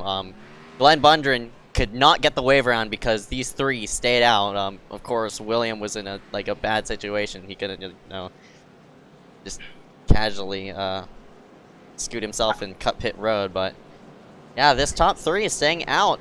Matthew Klein, Grayson Trexler, William Schmidt. We'll have to see. You see there, Grayson is all the way to the apron. He's trying to save some fuel. I will point out, though, that on this restart, that means assuming William takes the inside line, he's going to have another car on his outside and a car behind him that are also staying out. So the guys that just pit that do have fresh tires, even if they want to get to William, they've got 2 other cars they've got to get by first as well. So it'll be interesting to see how much tires these guys eat up trying to get past these other 2 guys and William. Yeah, if I'm William, I stay out, I make the best of my situation, hope another caution comes out about halfway into the run to where everybody's going to need to pit again anyways. So then he wouldn't be as bad of a position if he just pit at on 1 lap after these guys had pit. So good call by William to make the best of the situation that he's in now. Alright, we're going to find out what lane William will elect. And Klein is, I would elect, honestly, I think the outside. Oh, you think outside? I'd say, you think inside. I think outside because to put yourself in front of that 54, of course you'll get the jump and clear him, but you need that outside line. So, you need that inside line to stall up a bit. Hence why I suggest William to pick that higher side of the racetrack. So with Grayson and Klein starting on the bottom, that'll jam back 2 of the Miller cars, maybe Jackson Hartman. And maybe, hopefully, I guess they'll catch a caution like that. Hopefully they'll jam up and wad him up or something. But, you know, dirty tactics, I guess. Yeah, let's not wish anything bad on some of these chase drivers. But here's why I picked the inside. You have a car that's on old tires on the outside, which is Grayson Trexler, and you have another guy behind you, which is Klein, who also did not pit. So both lines are going to be held up by this because these 2 are on older tires. Probably not going to fare as well as William is out front. Of course, William has been actually one of the quicker cars in today's race, so we'll just have to see how this restart goes. So coming to the green flag, we're going to have the pace car come in this time. And a lap 75, we're going to get him back going here. Green flag. William steps on it early, and off he goes. And now we'll have to see Webster with a huge move to the inside. They might be turn one, really shoved it in there. Oh my, They're looking 3, 4 wide. They're beating it, banging. Webster goes on the track. Racing to the wall. And they're fine for now. They say that Klein is still blocking. 3, maybe 4 wide. With all the chase drivers in this mix. Oh, got a yellow. Caution. That saves all of these guys from possible issues. Now Patterson is involved. Scott Yost is also damaged a little bit there on the front end. Car stopped on the backstretch as well. That would have been disastrous if they made it into 3 and 4. But I guess the caution might have saved everybody in the top 10. Right. Yes, sir. Because that could have wadded up everybody. Peter Kenny also was the car that was involved in that. So looks like Peter gets the ball. Scott Yost, Josh Patterson collected. Ball into someone else. That's the 3rd or 4th time now tonight that we've had a caution from that. But yeah, those guys. I mean, Grayson was so close to ending up going around in front of the entire field, as well as Matthew. Because if either of them had gone around on the low side, that would have been absolutely disastrous for everybody in the top 10, especially those chasers. Yeah, I'm questioning Klein's blocking there. That was just way too aggressive, especially around the playoff drivers like Aaron Maroney, like Nick Miller. Nope. These guys cannot afford. Wow. Webster comes in and pits. That's an interesting call right there. That was a very late call as well. I don't know if he had something come up, but I mean, he did get severe damage with that contact in the 1, but I'm surprised that, as you see, William and Matthew Klein both have stayed out on this restart. So I'm not sure now which line I would take if I were William, because no matter which line you pick, you're going to have Derek to either your inside or outside. I'd pick the... Ooh, I don't know. That's Garrett Hess sticking the wave around. I'd pick the outside, so... So Derek won't be, what you call it? So you can get the jump on Derek into 1. It's better to start on the outside for a jump, and with Klein, oh, no, that wouldn't change anything. I don't know. Oh, man. I'm thinking. Self-talking. I don't know. I don't know now. I'm going haywire. It's interesting to see that Klein has actually maintained the 3rd spot here, so a disadvantage, especially for Nick Miller, who's going to restart 5th. It's going to be behind Klein on the older tires. Well, that's not what Nick wanted to see there. Well, on this restart, I would not be surprised if Matthew Klein gets the bumper from one of those chasers, because he was blocking Mulrooney and Nick. He was blocking all over the place. So if the first time, if he does it again on this restart, I would not be surprised if he gets the boot in either turn 1 or turn 3. You thought last restart was hectic? Take a look until this restart, because I tell you what, Derek has to be. Derek is all in a clean place, but with William and Klein still up there, and Mulrooney's probably aggravated. Yeah, Mulrooney was going to take it 3 wide into turn 3, and that was really hairy because they were all super close to each other. I didn't think that was going to work, but I guess maybe fortunately for them that caution came out on the backstretch, but that probably would have been a huge crash had Peter not hit the wall. Right. Yeah, it seemed like Klein was going to give way in turn 3 anyways. He was really high on the track on entry, so it seemed like he was just going to give way there, but that caution is just going to reset things back up again. Klein will be 3rd again, so we'll have to see how aggressive he'll block this time. An interesting call by Cody Webster. He took it to the pits, and we'll see how this works out for him. That's a solid minute of repairs that he had to do. You know what that came from? The incident with turn 1. Yes. He got contact with Trexler in turn 1. They both were damaged because of it, and Cody, I don't know if it gave him required or not. I wouldn't have expected to give required. No, it wouldn't. Yeah, a lot of optional. Yeah, so he just decided, come take that, get fresher tires, make sure the gas tank is full, and a little bit of a predicament here because now he is in 20th position.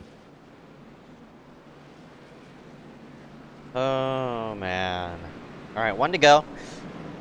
Stack them up yet again, 2 by 2. We still have a total of, looks like 28, 29, 30 cars out on the racetrack. We've only eliminated on 31st to 42nd. So still a lot of cars on track. 25 of which are on the lead lap. So with just 20 laps to go, I mean 21 laps to go, all bets are off now since you can make it on fuel. It's going to be hectic from this point forward. Unfortunate for Jack DeAndre, he's out of the race now after winning the pole. He's going to finish probably 31st tonight, unless a guy gets back out on the track that's below him in the standings.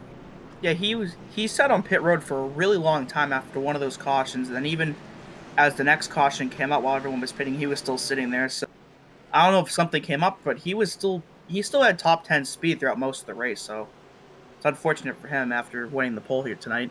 All right, here we go. Again, set for the green flag. The pace car scoots itself onto pit road. William Schmidt will lead the field to the start. Derek, oh my, what a great start by William. What a, my goodness, they're 5-6 wide toward the back as one driver totally jumps the restart. That's Cody Webster on the high side. He might get squeezed. They're 4 wide into 1. Klein has got the apron, watch out. Klein's out of control.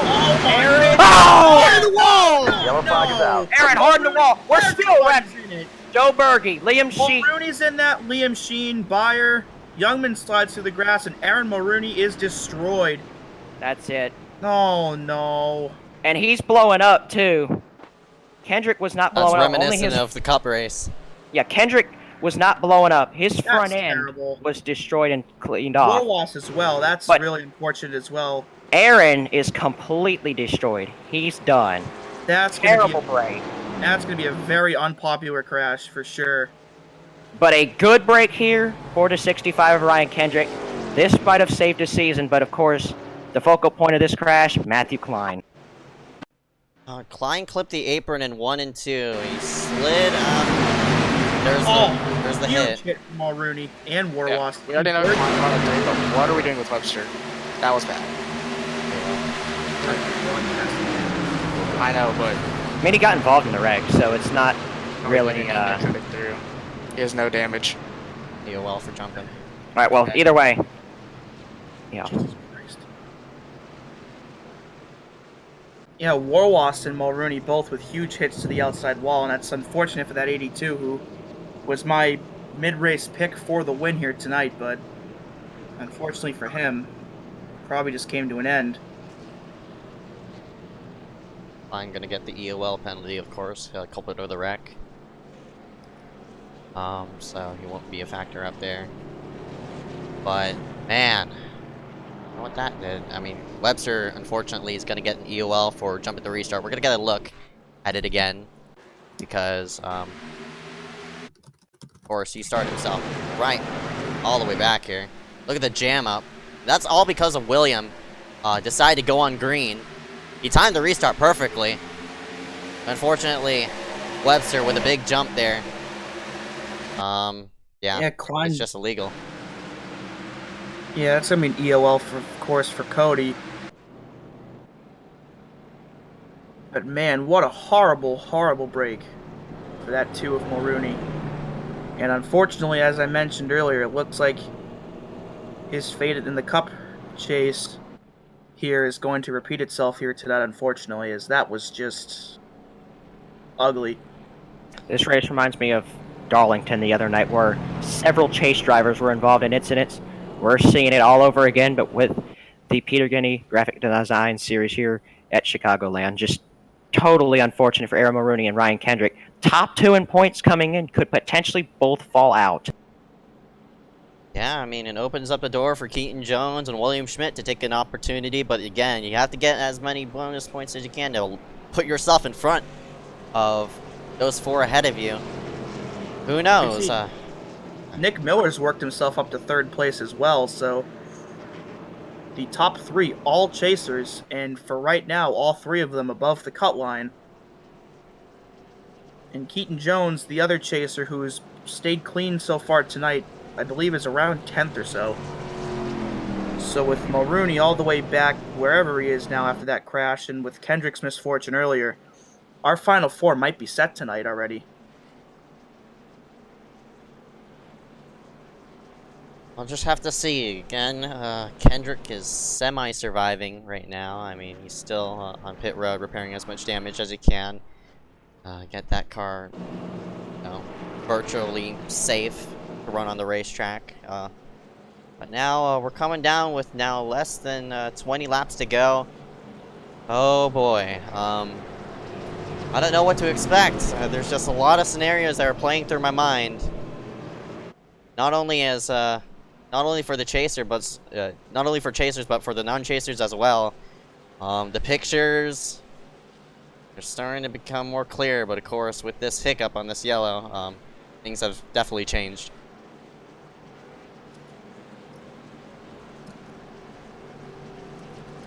I'd say that wreck may as well lock William Schmidt in as long as William doesn't, you know, crash out or have any other misfortunes, but I think Nick Miller's saving some fuel on the inside. won't hurt to save fuel here because, of course, some of these guys are on the edge of their fuel window, especially William. No, he's not going to make it. Look at the last pit panel. He needs to get another caution. I don't think he's going to make it. He needs another caution to make a pit stop because now he can't or he's going to be just left behind. I mean, we've had, what, 5 or 6 caution laps of those 23? Yeah, I guess I'd honestly say a solid 10 because 10 laps under caution. It'll be really close regardless, though. But if we keep having cautions like these, it'll just benefit him more and more.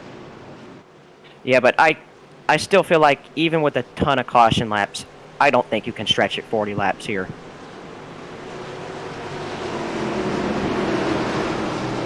Pace car's going to come in here this time. Green flag is going to come out. Williams steps on it, and hopefully this restart is not as crazy as the last two. Miller tried to shove himself to the inside, and Derek couldn't do it. Derek going to get the undercut into turn number 1, but Williams cleared. Here comes Miller, the man who's just about the Harvick of the series. Where did he come from? He is working himself inside the top 3 now, picking the bottom of that number 66. I'll have to see how he does it, though. How about Ryan Kwan back in the top 10 after spinning earlier? Made his way right back up in the top 10, almost in the top 5 now. So he ended up becoming a solid race for that 28 car after his earlier misfortune. So good to see him recovering from that. Jackson Hartman, too, with a decent recovery after sliding backwards in the first half of the race. You can see a little bit of blocking there, and Hernandez is going to get turned because of it. Keaton Jones is involved, and he gets hit by Darius Rezadagar, a pile-up into turn number 2. Both cars are going to plow into that. Someone just hit Hernandez hard. Cade McKee just gets through that barely. But now, another playoff driver in trouble. Keaton Jones, not as severely damaged as the other two, but more troubles here. He's still going to have to pit for repairs for sure, though. Right. I imagine. But all that does is another caution to William Schmidt's benefit. Hernandez really blocked aggressively, and it cost him. He gets turned. And unfortunately, that grabs Keaton Jones along with them. Darius Rezadagar as well. Yeah, Darius Rezadagar nowhere to go. He ends up putting the bumper to Keaton by accident. Burgee nowhere to go in that. A hard hit that Burgee sailed into that 77's right front. Yeah, I'm interested to see if that toe got knocked out. Yeah, and someone hit Hernandez really hard after that as well, I think. I don't know who it was, but somebody got him in the door, I want to say. But a pretty big crash for the end of the race. All right, Will William Schmidt hit here. He's blinking a little bit, so we can't really see what he's going to do here. Looks like he'll stay out again, so I don't know if he's going to commit to this or not. We see another car is entering pit roads. It looked like that is Mitch Hobbs in the 89. You see Joe Berge is also coming in as well with damage on the front end. A bad break for him, of course, getting involved in that crash.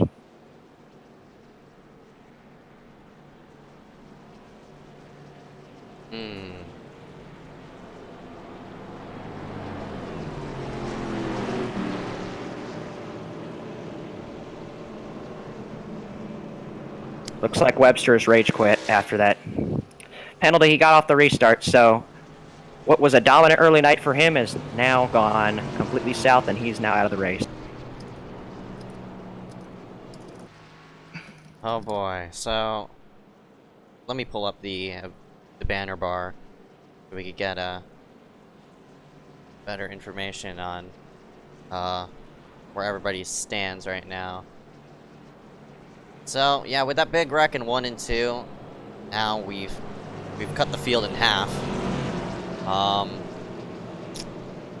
New contenders shuffling toward the front. Of course, Schmidt with this caution, he's going to be able to save more fuel. Some people toward outside the top 10 have recently hit pit road. I don't know if they're going to make themselves toward the front unless we get a green flag running, but the way these cautions are just coming out left and right, we'll have to see.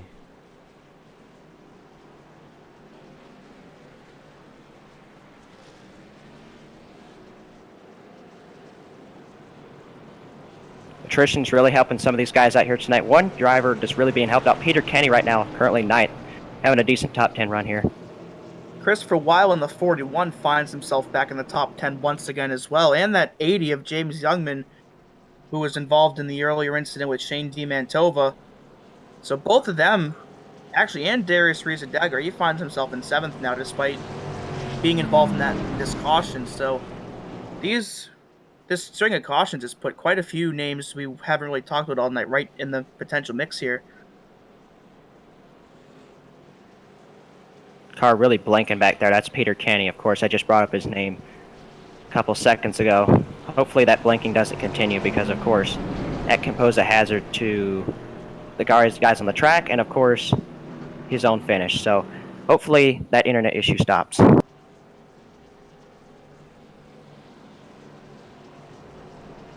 Okay, Scroll through the field again. Take a look at the top 5. William Schmidt, of course. The only William Schmidt. Derek M. Smith in 2nd. Fresher tires on William, but these cautions coming out left and right. I don't know if those tires are going to be any viable. The challenge to William. Miller. Kiloa Hankins. Ryan Kwan. All sitting inside the top 5. How about your guys' pick? So we're coming down to 10 laps to go. Who's your picks? As much as I want William Schmidt to win this, it's going to be super close on that fuel. So I'm actually going to pick Nick Miller to win this race. He'll come in a late race charge and he'll win tonight. Well, my picks are probably going to be down either Nick or Derek, but just to be different than Dog, I'm going to go with Derek. For me, again, I'm sticking with my dark horse pick, that number 72, Kiloa Hankins. Sitting in 4th place, has ran himself toward that top area. I'll see how number 72 performs and gets set for the restart. Kiloa, again, 0 wins under his iSCAR statistics. But it'll be interesting on how it all comes out to the end as the pace car gets itself set coming onto pit road this time by. Or hopefully the final time, as we have a bit of a shuffle going on toward the rear. I think some people are out of gas. No, multiple people. Whoa! Green flag. Yep. Juan got in the back of Miller right there, and that's going to stack the inside up behind him. As Nick's going to have a huge run into turn 1 because of that shot, and Nick's going to go for the lead here. What did I say? He was going to have a late race charge. Here he is up at the front. Going to the inside of William Schmidt for the lead. Let's see how they go down the back straight away. It looks like Derek's actually going to go help William right now, but they're side by side into turn number 3. William not giving up, and he'll drive it in hard, but he's going to get tied up the racetrack, and that's going to get right into Derek's way. Here comes the 95 of Hardman also in this battle in the 95. Coming up to the top 5, and he may be the player for this win. Look at Hankins right behind Derek M. Smith down. He's going to make a move to the low side, trying to get 3rd. How about Kiloa tonight? What a run for him. We're dark horse right up there in the top 5. Miller, when it comes to performance time, it's now time to perform for that number 9. He likes short runs. Look at Schmidt. Tried to shove it to the bottom side of the racetrack. Miller missed the corner just a slight. That gap just closed up. And Hankins is going for 3rd under Derek M. Smith. We'll have to see on how that battle will change as they're coming up with the lap car, that number 80 of James Youngman. It's a matter of where he's going to catch this lap car. Schmidt shoves himself into the corner again. He's burning off that right front a lot, but with only 8 laps to go, you have to go for it. Where's Youngman going to go and where are they going to go? This might be the race right here into turn number 3. But I think Youngman's going to stay up high here, but... Will they catch him off the exit, though? Right, yeah. Youngman not really getting high, but he will now, as they actually did catch him at a pretty good spot here. As they're right in the trioval, there's plenty of room to go. for these Oh, guys. Williams Williams going to be behind trapped, him. baby. Oh! Super close into turn number 1. I think Derek might have tried to pinch him up there as much as possible to try and slow William down, but William holding charge on the high side for now, but... Wow! Wow. I He cannot wants every believe William point. made that move. He wants every point he can get. Oh, he pushed him up the hill! I think William might have just gotten tight. He's got much older tires than these front runners do. Right. It's all allowing Miller to pull away, though. Hankins trying for third now. And Williams still trying to hold on a second on the high side. That's a great job by William to defend. Oh my goodness. So close, but you have to do whatever you can to get yourself up. Oh no, Schmidt got tight Oh, there. there he goes. Now Hankins is going to go to third. And I think Hartman's going to get by William as well for fourth. The thing that's saving William right now is that Aaron's crashed out of the race, 14, now 15 laps down in 27. It's most likely the scenario that he's going to be eliminated, and William may be able to get this final spot in. Something to keep in mind, I believe Ryan Kendrick is running around 20th place right now. So he's maintained, I think it was around 20th when he first suffered damage. So he's been able to keep himself around where he needs to be. So Kendrick may end up being in when this all shakes out. We'll have to see. Yep, it depends on all where Keaton Jones, William Schmidt, of course Ryan Kendrick, and where Aaron finish. Those guys are the guys that are on the cut line. You see Klein is going to be caught as a lap car. Let's see where he goes. Looks like he may pull to the inside to give way, down on the apron. He just wants to get out of the way after, of course, an earlier crash. All right, we're coming down to 3 laps to go. I think Derek is too far back unless Miller makes a severe mistake, in which he has before. Oh, no! Derek and both in the wall. That was Derek and interesting Hankins right there. both got the wall to turn for. Here comes Jackson Hartman for third, and William gets a spot back. Hartman for second now to the inside. This is a great late race charge from Jackson. Of course, the confidence from winning another league race earlier today is carrying on into this race. He'll move into the second position, but that is all allowing Nick Miller to pull away.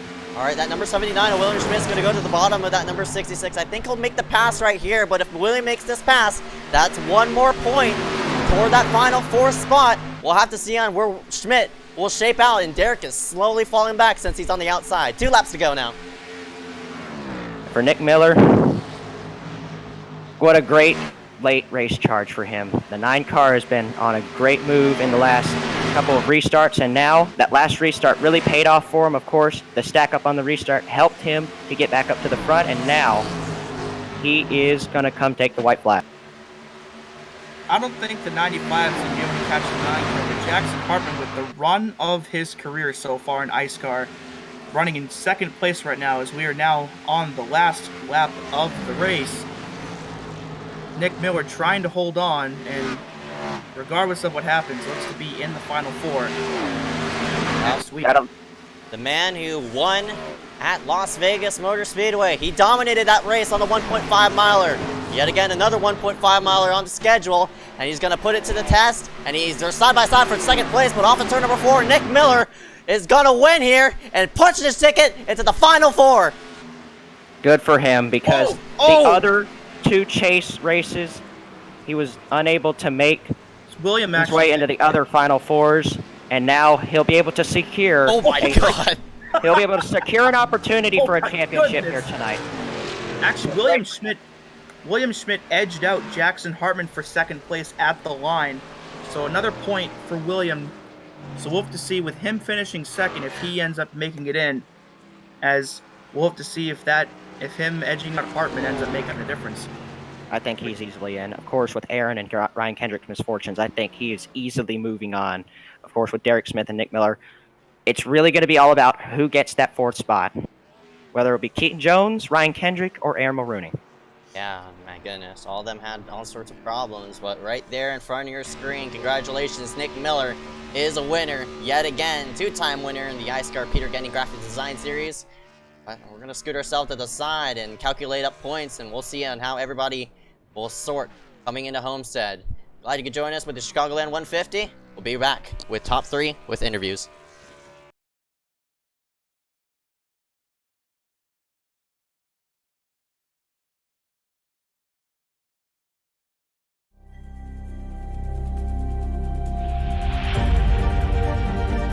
coming up to the line, being chased, and it was Braden Johnson. Unbelievable finish. It was 1/1000th of a second between them. Green flag in the air. We are racing in the 2020 24 Hours of Daytona. They go door to door for the feature race lead here on the last lap of the race. Side by side for the race lead in the final corner at Homestead. Down the back straightaway, 3 wide again for the race lead. This is unbelievable stuff here tonight.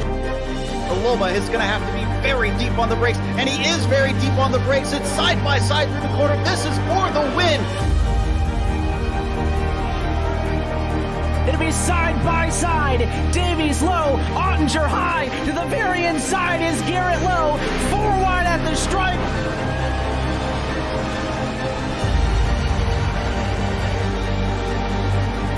For Audie's win here on this outside line. Neck and neck. Who's going to back out? Does anyone back out? Verstappen starts to squeeze on the inside, and now he'll try and straight line it. Goes under the apron, drag race to the line. It's so close to call.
Welcome here live for the iSCAR, iSCAR Peter Kenny Graphic Design Series. I forgot to pull the graphic, but there you go, Chicagoland 150. after one heck of a race, and we're gonna go ahead and drag in our interviewees here for tonight into the booth. Well, actually, let me go ahead and pull up the top 5 standings and such like that. But into the booth, we're gonna go ahead and drag in that number 9 of Nick Miller. And man, Nick, what a win to put yourself up front in position. And my goodness, man, crazy race. Of course, that last half of the race, I mean, that last quarter of the race, everything was just shuffling in and around, and suddenly you found yourself up front. Miller, talk to me about that run, man. Yeah, I don't know. It was a little sketchy with fuel. I was trying to get Aaron and us to go pit on 25 to go because I didn't think we were going to make it. But caution after caution came out and we were able to make it.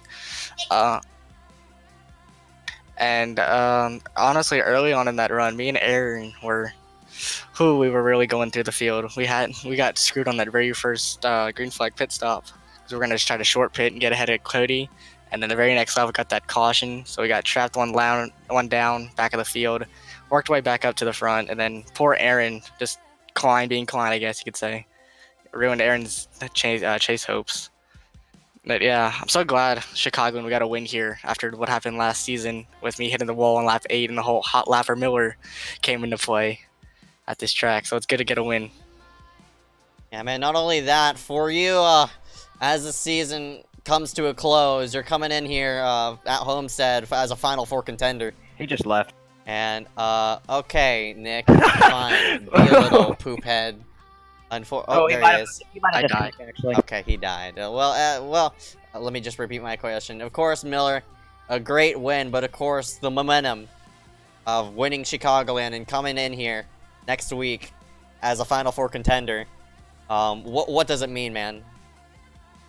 Honestly, I'm surprised out of all 3 series, this will be the one I'm contending a championship.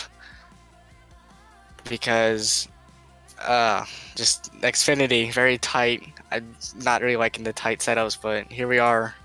Honestly, I think it's the paint scheme. I mean, the only time we've won in the chase is with this paint scheme, so... Yeah, and honestly, I can't say it enough. I couldn't have done it without Mr. Richard Valverde, my spotter. What an OG. ECRL time. Oh my god.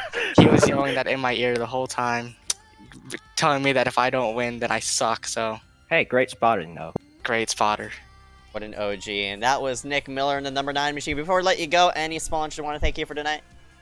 Miller Motorsports, FPG, this animal cracker in my mouth, and yeah. Oh. Alright, man. 10-4. Nick Miller going to round himself out first after starting in 6th. We'll go ahead and see you coming next week. Thank you. Meme. Okay. Alright, we're going to have William Schmidt next on the interview. William, you got a copy? Yes, sir. Man, you got to be really happy about making the Final Four with all the bad luck that you've had in the other chases. What does it feel like to have a shot for an iSCAR championship here? It's awesome, especially since however many races ago before the chase started, I was like, what, 19th in points? This is awesome. Yep, amazing rally to get yourself not only in the playoffs, but through all the rounds. Yeah. And we had seen you had a little bit of fuel concern. You were staying out on one of those pit stops. What were you thinking when that happened? Because, of course, everybody pitted, but you did not. The goal was to just hope for as many cautions as possible and get a really good finish out of it and save tires, or at least try to. And it worked out pretty well, I think. I mean, we got second out of it, so it couldn't have been that bad. Yep, led a bunch of laps today. Great showing for you, and I'm just so happy for you that after all the bad luck that's happened this season, yeah, I've called you Mr. Bad Luck the whole season, and great to see luck finally turn your way here. So, you got any sponsors you want to thank for your Final Four effort now? Yeah, of course. I want to thank Motorsport United as well as Side Drafting Productions. Yes. Yeah, this is unbelievable. This is awesome. All right, yeah, coming from way back, starting 35th. Just a great effort for you, man. Yep. Good luck. All right, thank you. That was William Schmidt, who comes home a nice second place, and now we're going to let Dewey interview Jackson Hartman, who has a career-best 3rd place. All right, Jackson, got a copy? I do. What's up, guys? how about your run tonight? Career best in iSCAR, P3, pretty competitive all night. How was your car overall out there, man? The car was good. Obviously, everyone's going to say it was tight, which, I mean, it was. I got shuffled back there on the pit stops in the beginning, and I kind of assumed, well, I've been wrecked out of every iSCAR race in the past. This will probably be the end. Surprisingly, I was able to make my way back up there. After a few people hit the wall there in the last 5 laps, I was able to cycle up to second, blew it on the last corner, and Schmidt made it by. And then coming across the start-finish line, I'm pretty sure I sent Derek into the outside wall. Still a really impressive run, though, even if you got third and second. But how much of momentum do you think this gives you for next week and maybe into next? I'm really hoping it propels me to better finishes in the future. I'm interested in Homestead. I don't think I've run these cars at Homestead yet, but we'll see how it goes. Might be time to put in some practice before next week. Before we let you go. Any sponsors you want to thank here for tonight? My buddy Grayson for putting me in this series. All right, man. Jackson Hartman with a career best third tonight. Hope to see you next week at Homestead with some practice put down and for the rest of the races this next week. All right. Thank you, guys. All right, Jackson Hartman rounds out third place tonight. Great effort for him. And now we're going to drag in Derek Smith, who is going to be another one of our Final Four contenders. Hey, Smith, you got a copy? Hello. Hey, man. Yet again, you're coming in here as a Final Four contender for the Xfinity Series. Great job to put yourself in position and start yourself in 14th, and you're roaming around there in the top 5. I guess win-wise, how was the car overall during the progress of the night? I think I had one of the fastest cars. I was just able to keep it consistent and pass people. I like whenever I was battling Cody Webster earlier on in the race, I was able to pass him, and that was like the key moment of the race right there for me. Yeah, man. Of course, another solid finish around yourself out here at Chicagoland. We're coming to another 1.5 mile racetrack at Homestead, Miami. What can you apply off of here tonight, and hopefully apply it coming on to the championship round? Well, I'm hoping that Homestead hasn't changed since the last update, because it seems like whenever change happens, I don't adapt to it too quickly. But I did pretty well tonight. Maybe this is the better track surface for me, possibly. All right, man. 10-4. Congratulations on your 4th place finish, man. Of course, congratulations on your Final Four berth here after Chicagoland. But before we let you go, you want to say anything to your fans? Any sponsor want to thank you for tonight? Well, could you do me a favor? Sure. Could you pull in bar 714, please? All right, 10-4. He isn't Devin, I promise. He isn't like Devin. Okay. Hey, what's up, Brandon? What's up? You got anything to say? I mean, you raced really good tonight. You really capitalized off the restarts. And I'm excited to see the race next weekend. Yeah, thank you, Brandon. No problem, Derek. I'll always be one of your top supporters. Yeah. Okay, that was Alright. Derek M. Smith. We're gonna drag in Bar out of here, but yeah, Derek M. Smith in the number 66, man. Obviously, congratulations on your 4th place finish. Good luck out there in Homestead next week. Alright, thank you, man. See ya. And a shout out to Brandon. No last name Brandon, just Brandon, but clearly a big supporter of Derek and a big supporter of his hopes for next week. As we're going to drag Chloe Hankins into the booth here, who finished in 5th tonight. Kilo, you got a copy? Yeah. Man, I thought you had a shot to win it there at the end. What went wrong?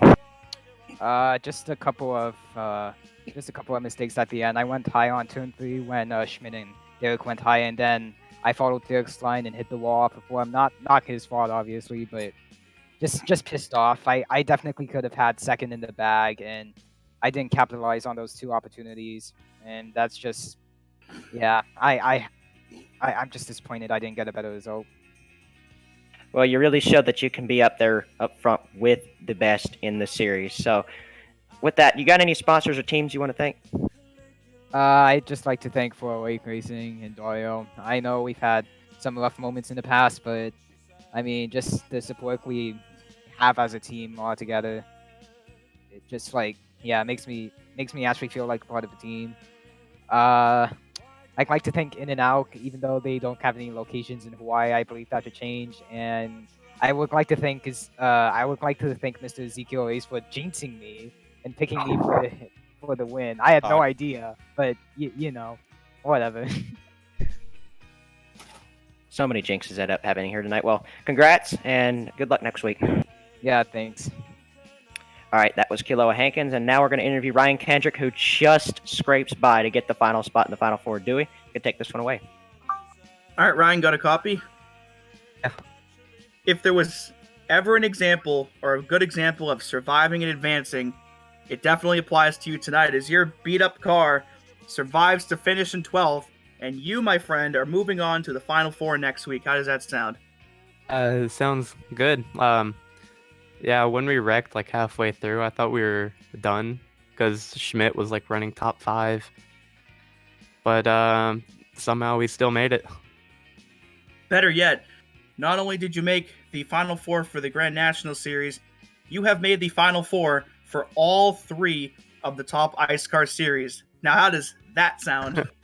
Yeah, that's good. You know, hopefully next week we have 3 chances at one of them. So hopefully at the very least we can get one of them. That'd be great. It'd be quite something if you could get 2 or even all 3 of them. But hey man, before I let you go, any sponsors you want to thank here for tonight, or I guess for the whole weekend? Miller Motorsports and Evo Sim Sports, and yeah, and you guys again for broadcasting. All right, Ryan Kendrick, I believe the first person ever to make the Final Four in all 3 top series. Congrats tonight, and good luck in all the series next week.